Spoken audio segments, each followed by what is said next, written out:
Joe Varady, Satori Dojo, the Art and Science of Staff Fighting, here today to talk about figure eights. So when you perform the figure eight, keep your hands at shoulder width. Don't let your hands come together for a fast twirl. It may be a little slower with your hands wide, but it's much stronger. I have my assistant Magnus here today, and as Senpai Magnus holds the staff in the center, show you how the end of this is easily moved. So if he strikes me with that, it's going to bounce off. It's not going to hit me very hard. But if he separates his hands, well, now this is much harder to move. And if he strikes me, he's going to be striking me with a lot of power.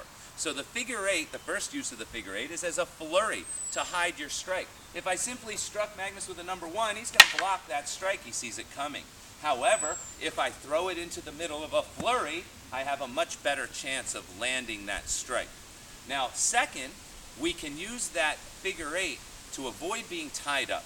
If Magnus is standing just like he is with the heel of the staff in front of him, I can manipulate that end and tie up his staff. I practically have him disarmed right now, just keep twisting. So, to avoid being twisted up, sorry about that, knee. To avoid being twisted up and disarmed, you go into a figure eight motion. And then, whoa, you can turn it right into strikes, and you've taken the initiative back. So as Magnus comes and attempts to tie me up by twirling my hands and disarming me, I'm going to go into a figure eight motion and strike. Which brings us to the final use of the figure eight as a disarm. So as Magnus does the same exact move on me and hooks, I can use the heel here to come inside of his hand, attempting to disarm him. So let's look at that just from the beginning, just as a figure eight. If I enter just as a figure eight, I'm going to drop the tip inside of his hand, attempting to strip it from his grip, and then the heel strikes. As I come back through with my second strike, I'm going to hit the other end, and then strike it.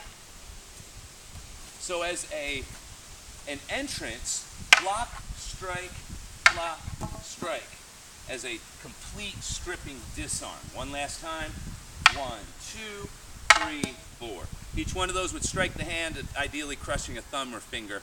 Right now we have to hit the staff. So there's your uses for the figure eight. Practice hard.